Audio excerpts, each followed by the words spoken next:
Hi guys! Welcome back to my channel. Sa video na to, we will be discussing the different examples on ellipses na vertical yung orientation niya.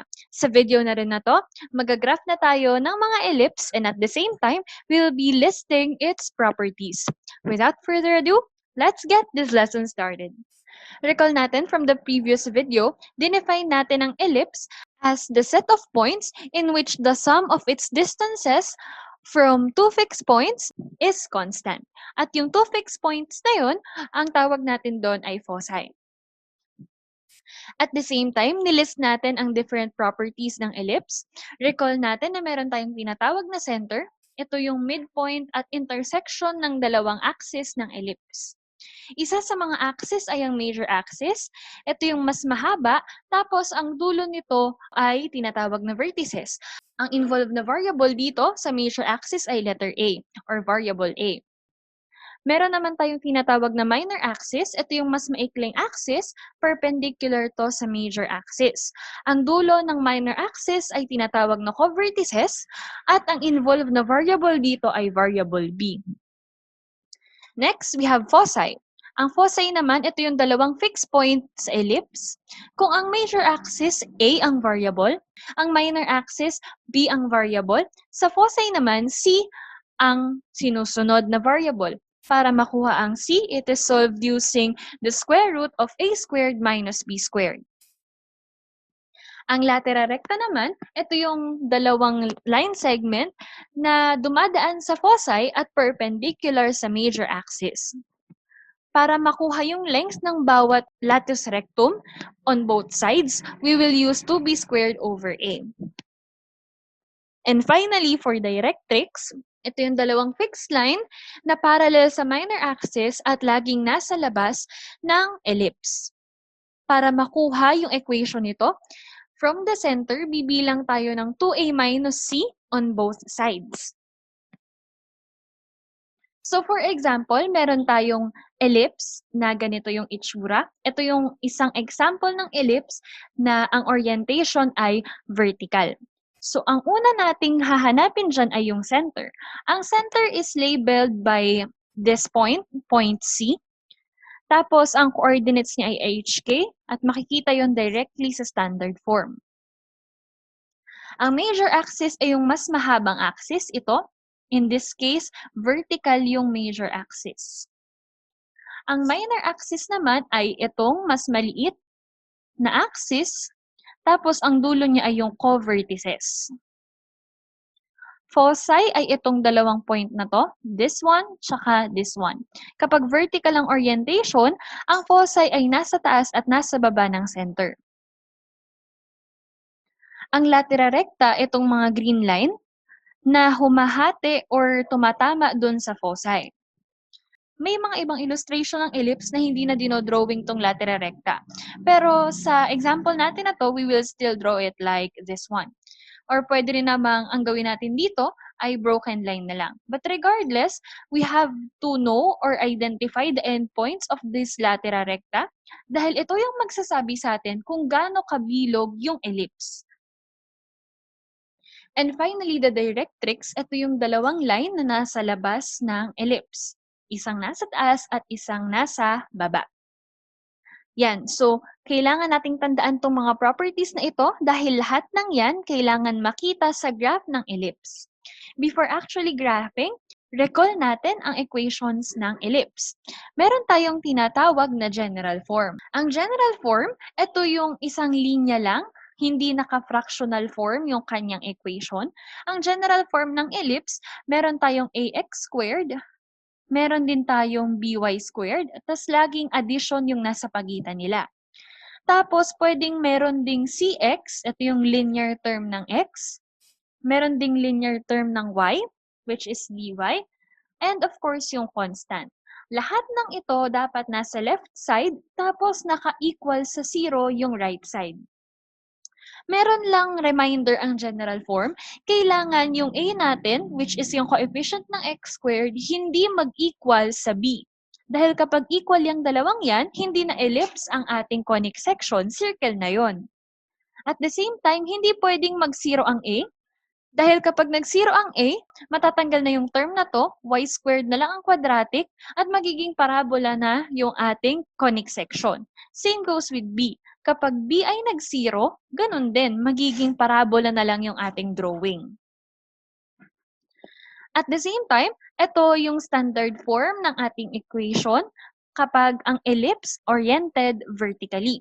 Meron tayong x minus h squared, naka-plus doon yung fraction ng y minus k squared equals 1 lagi.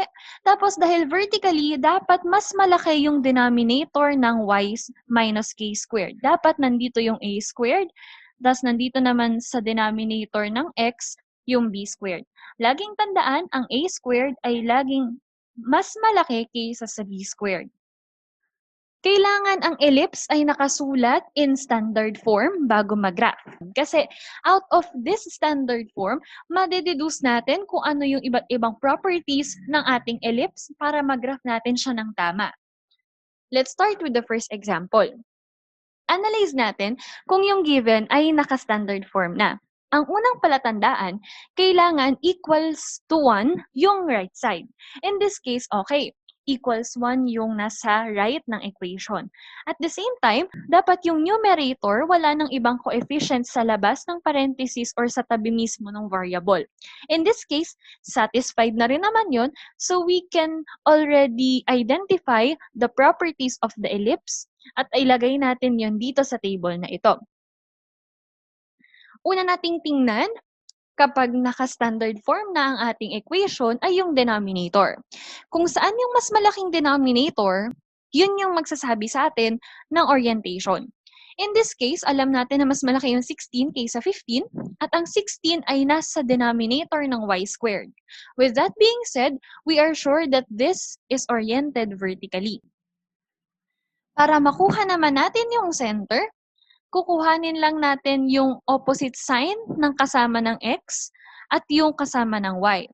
Dito, dahil ito ay minus 2, ang ating x-coordinate ng center ay 2. Again, kabaligtaran na sign. Tapos yung y, dahil wala namang kasama, 0 na. Ibig sabihin, pag nag-drawing tayo ng Cartesian plane, dapat yung center natin ay nandito sa 2, 0. This one. Next, hanapin naman natin yung value ng A, ng B at ng C. Ang A natin ay square root nung mas malaki na A squared. Ang A squared natin dito, dahil mas malaki ang 16, yun ang ating A squared. At ang square root ng 16 ay 4. Next, ang B naman natin. We have here the square root of B squared. Pero dahil ang b squared natin ay 15, dahil yun yung mas maliit, we will just get the square root of 15 tapos round off natin into the nearest hundreds or 2 decimal places. So the answer for this is approximately equal to 3.87. So ano yung silbi ng A at B? Yung A, yung magsasabi sa atin ng hangganan ng major axis. Tandaan, dahil ito ay vertical orientation, dapat yung ating major axis vertical din. That means, from the center, para maging vertical ang ating major axis, bibilang tayo ng 4 pataas at pababa. So, dito bibilang tayo ng 1, 2, 3, 4. Ibig sabihin, andito ang isang vertex. Tapos, sa baba din 4. We have 1, 2, 3, 4. Ito naman yung isa nating vertex din. And next, for B, ito naman yung magsasabi sa atin ng minor axis. Itong minor axis natin ay horizontal na. So, bibilang tayo dito ng 3.87 steps pa right and pa left. So, let's just use estimation. So, 3.87, we have 1, 2, 3. More or less nandito. Yan. Andito ang ating CV or ang ating co-vertex. Next, from 2, we count 3.87 steps to the left. So, we have 1, 2, 3.87, mga around nandito, yung ating CV. So at least ngayon na-visualize na natin kung nasan yung minor at major axis. Ang isa pang kailangan nating isolve bukod sa A, B ay yung C. Ito naman yung para sa ating foci. Solve na rin natin. This is A squared minus B squared. Ang A squared mo ay 16, ang B squared mo ay 15.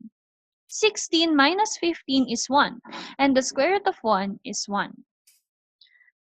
Ayusin lang natin yung pagkakasulat. So we have A equals 4, B equals 3.87, C equals 1. Tapos ayusin din natin yung paggagraph. Ang vertices at co-vertices ay nandito. Next, identify natin yung coefficient ng bawat vertex at bawat co-vertex. So for the vertices, ang una natin vertex ay nandito sa 2, 4 at yung pangalawa naman ay nasa 2, -4. Next, for the co-vertices, we have here 5.87, 0, and this is -1.87, 0. May ibang module na ang pagtuturo ng kanilang ellipse ay gumagamit ng iba't ibang formula para makuha yung vertices, para makuha yung co-vertices, para makuha yung foci. Pero ang ginagawa natin sa example na to, using the different definition of the properties, kung paano natin define yung bawat property, inilalagay muna natin siya sa graph. Pag nasa graph na, doon natin titingnan kung ano yung coefficient niya, para mas madali at wala kayong masyadong tinatandaan na formula. Ang kailangan nyo lang tandaan ay yung ibig sabihin ng bawat term. Ano ba yung vertex? Ano ba yung co-vertices? Ano ba yung foci? Basta tandaan nyo, kapag vertices, it involves the major axis and the variable A. Pag co-vertices, minor axis ang tinutukoy nun at ang involved doon ay variable B. Kapag naman foci, ang involved doon ay letter C. Ibig sabihin, mula sa center, bibilang tayo ng isa. Dapat, ang foci natin nasa major axis. Kaya itong 1 na to, ang direction nito mula sa center ay up and down din. So, mula center, bilang tayo ng isa pataas at isa pababa. So, dito ang isang focus, tapos ang pangalawang focus naman ay nandito. And then, dahil nga yun ang definition ng focus, kuhanin natin ngayon out of this drawing yung coordinates ng focus. So we have here 2, 1 for the upper focus. And for the lower focus, we have 2, -1. Next, for the latera recta, ang ginagawa naman natin sa latera recta, tandaan, ang length ng latera recta is 2b squared over a. Ibig sabihin, sa isang latus rectum mula sa focus, bilang tayo ng b squared over a pa kanan, tapos b squared over a din pa kaliwa. So, ano ba yung b squared over a? So, we have here b squared over a. Compute natin yan. Ang b squared, yun yung mas maliit na denominator, which is 15. Tapos yung a ay yung square root naman ng mas malaking denominator, which is ito nga, yung nasolve natin kanina, 4. 15 divided by 4, alam natin na iyan ay 3.75. Kuhanin natin yung kanyang decimal para mas magagraph natin. So anong ibig sabihin nitong 3.75 na to? Mula sa focus, bibilang tayo ng 3.75 pakanan at pakaliwa, left and right, per focus. Ibig sabihin, mula dito, bilang tayo ng 3.75 pakanan. 1, 2, 3.75, more or less, nandito ang unang end ng latera recta natin. Dito naman sa kabila, we have 1, 2, 3.75, more or less, nandito ang ating isa pang latera recta. But wait, meron pa tayong isang focus sa baba. So we will do the same process. We have 1, 2, 3.75 andito. Tapos 1, 2, 3.75. Gawa tayo ng dalawang line connecting those points. Dapat yung latera recta na yon ay parallel sa minor axis. Parang ganito. Dapat tumama siya sa focus. Afterwards, pag na-drawing na natin, balik tayo sa table, kuhanin natin yung coordinates ng bawat latera recta. So, alam natin na itong part na to, itong point na to, ay nasa 5.75, 1. Ito yon, yung una nating ordered pair. Tapos, ito namang nasa kaliwa nun, we have negative 1.75, 1. Ito yan. Next, sa baba, meron tayong 5.75, negative 1, this one. And for the last endpoint, ito, negative 1.75, negative 1. So, yan yung 4 na endpoints ng latera recta. Yang endpoints na yan, dyan dapat dumaan yung ellipse. Ibig sabihin, kung idodrawing natin yung ellipse, kailangan i-connect natin tong vertex, papunta dito, tapos sa CV, tapos sa isang end ng latera recta, tapos sa vertex ulit, and then in this point, then sa CV, then sa point na to, tapos sa vertex ulit. Parang ganito. And finally, yan na yung ating ellipse. Ang isang kulang na lang ay yung directrix. Tandaan, ang directrix is 2a minus c mula center. So, ano ba yung 2a? Ang a natin is 4. Ang c natin is 1. So, we have 2 times 4, which is 8, minus 1, this is 7.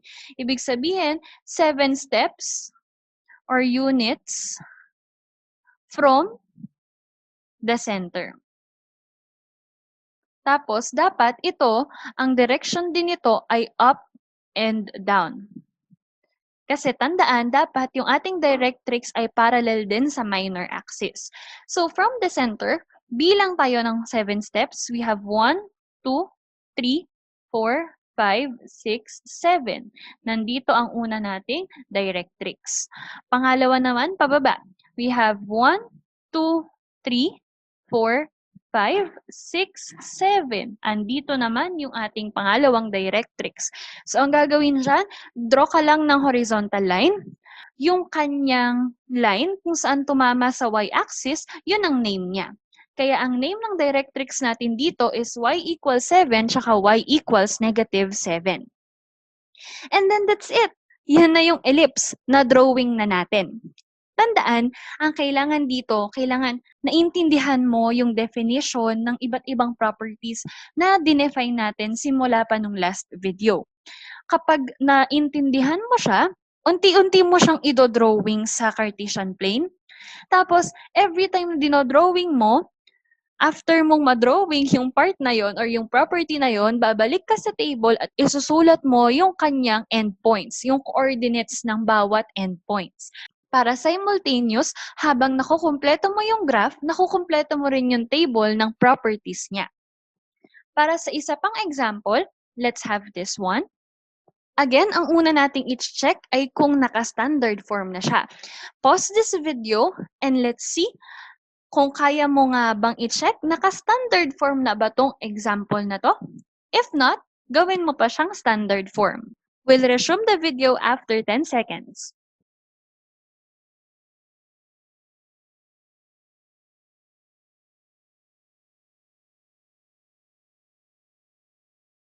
Okay, so itong example na to ay naka-standard form na.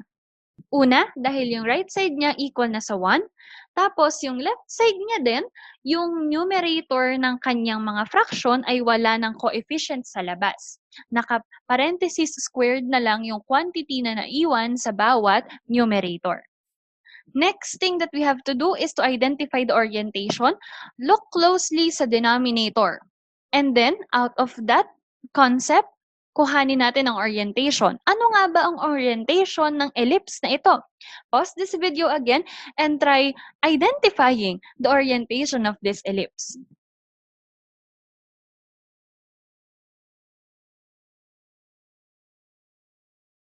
The orientation, obviously, is vertical. Bakit vertical?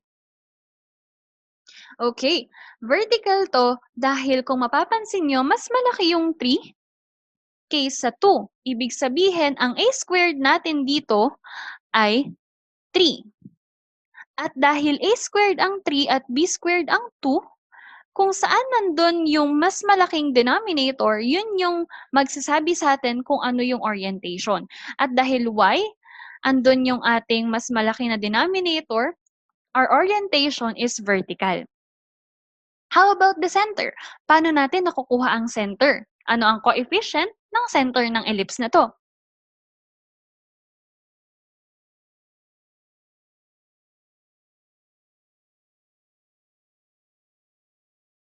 Okay, it's 1, 3. Nakuha yon from this one. Kuhanin ang opposite sign ng -1, which is +1. Tapos ang opposite sign ng -3, which is 3. Afterwards, kuha ng graphing paper at i-graph siya. 1, 3 is on the first quadrant like this one. Next, para ma-identify yung iba pang points, kumpletuhin natin yung ABC. Ang A ay square root of 3, which is 1.73. Round off lang natin into 2 decimal numbers. Tapos, ang B naman ay square root ng 2, which is 1.41. And finally, for C, this is the square root of A squared minus B squared. A squared mo ay 3, B squared mo ay 2. Uy, 1 din. Square root of 1 is 1. So, kung mapapansin niyo, pareho lang siya nung example 1 kanina, pero don't generalize that concept. Hindi laging 1 ang C. Nagkataon lang sa example na to, tsaka example kanina, parehong 1 yung C, but that is not always the case. Sulat lang natin dito para mas malinaw. So again, this is vertically oriented. Ibig sabihin, ang major axis natin, vertical. At dahil vertical ang major axis natin, itong 1.73, dahil ito yung A, at A ang involved sa major axis natin, itong 1.73, ito ay up and down. Tapos yung 1.41, ito yung right and left. Kasi ito naman yung para sa ating minor axis. So we have 1.73. Kalkulahin muna natin. So it's more or less nandito. 1.73 more or less nandito. Ito yung una nating vertex.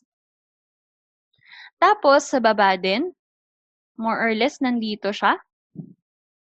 Ito naman yung ating pangalawang vertex. 1.41 naman, from here, we have 1 point more or less nandito. Ito yung ating CV.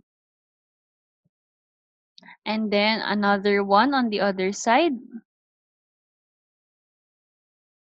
Ito yung ating CV.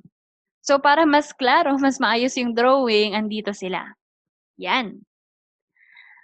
And then, identify muna natin yung coordinates ng bawat point. So for C, given na yan, 1, 3. For the two vertices, ang kanilang x-coordinate ay parehong 1. Tapos yung ating y-coordinate for the upper one, for the upper vertex is 4.73. Tapos sa baba naman is 1.27. So kung gusto niyong malaman yung formula for the vertices, ito yon. Formula for vertices. Para makuha yung ordered pair ng vertices, it's always H. Pareho sila ng H ng center. Tapos it is K plus A and H, K minus A. So yung K, ito yung y-coordinate ng center. Tapos yung A, itong 1.73. Para naman dun sa covertices, it's at 2.41 dito, comma 3, tsaka negative 0.41, comma 3. So, paano naman makuha ang formula ng covertices?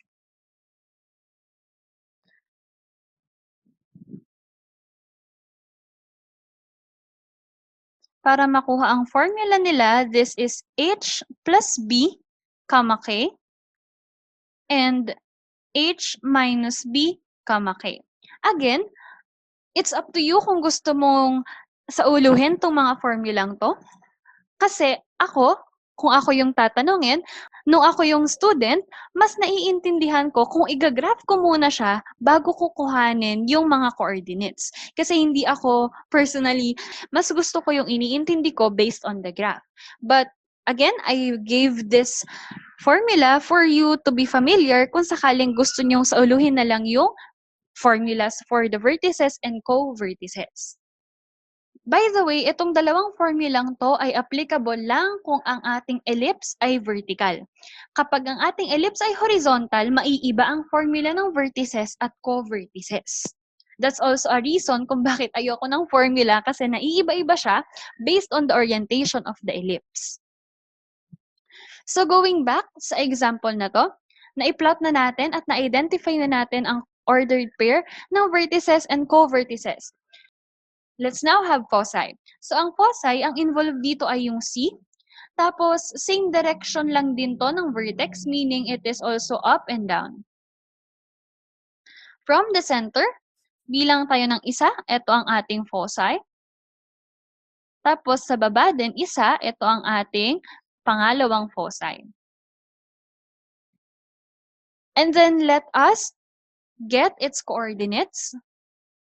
The first foci, yung nasa taas, is 1, 4, at yung nasa baba naman is 1, 2. Kung gusto nyo rin ng alternative way para malaman ang coordinates ng foci, ito yung formula. Kapag ang ating ellipse ay naka-orient vertically. So for the foci, it is only h, k plus c, and h, k minus c. Yan. So, yan yung dalawa nating foci. For the lateral recta, again, that is 2b squared over a. Pero dahil 2b squared yung kabuuan, ang kalahati nun ay b squared over a lang. So, ang b squared natin ay yung mas maliit na denominator, which is 2. Ang a natin is 1.73. Divide lang natin to, and then i-round off into 2 decimal places. We have 1.16. So, ang ibig sabihin nitong 1.16 na to, from each of the focus, bibilang tayo ng 1.16 steps to the right and left. So, from this foci, bilang tayo ng 1.16 more or less nandito. Tapos, ganun din dito, we have 1, tapos 0.16 more or less nandito. Dito rin sa baba, 1.16. 1.16. Tapos, pagkukunikin natin sila. Then, get the endpoints of each lateral recta. You may pause this video and try getting the endpoints of each latus rectum in this ellipse.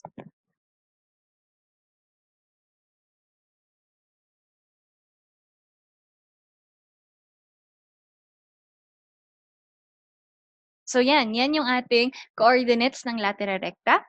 Kung gusto mo rin ng formula, sige, bigay ko dito sa baba yung formula. Endpoints ng lateral recta. Again, iba ang formula kapag ang ating ellipse ay oriented horizontally. So para makuha yung apat na coordinates ng lateral recta, we have to use this formula. Una, we have here h plus b squared over a. H plus b squared over a. Ito naman, h minus b squared over a. H minus b squared over a. Tapos, for this y-coordinate naman, this is k plus c. This is k plus c. K minus c. K minus c. Yan. So, medyo madugo ang formula, pero kung strength mo ang pagsasaulo ng formula, then this is your chance Pwede mong sauluhin na lang tong formula ng endpoints ng lateral recta para mas madali sa'yo. Kung hindi ka man confident sa pagsasaulo, pwedeng i-graph mo na lang muna. Tapos, after graphing, you identify the coordinates.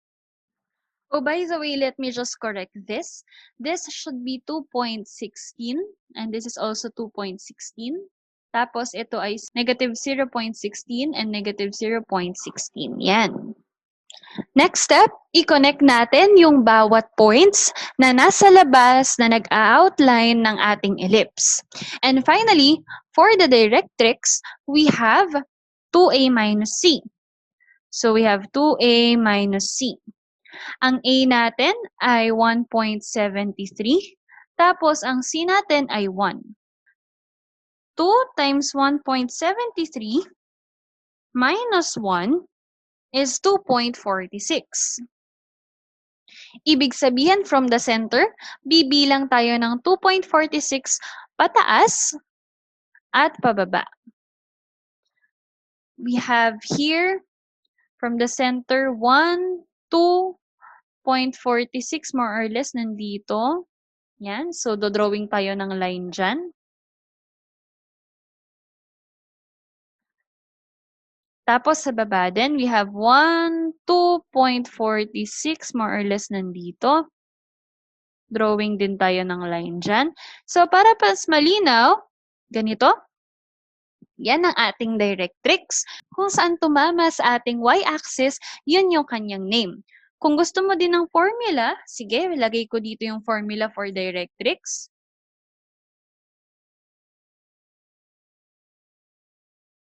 So, ang formula ng directrix is always y equals k plus 2a minus c. At yung isa naman, y equals k minus quantity 2a minus c. And that's it! Yan na, kompleto na yung ating ellipse. Na-drawing na natin completely yung iba't ibang parts or properties ng ellipse. Tapos na rin nating i-label yung kanilang mga coordinates dito sa table. In our next video, pag-aaralan naman natin ang pag-graph ng mga ellipse oriented horizontally. Thank you for watching and see you on the next video.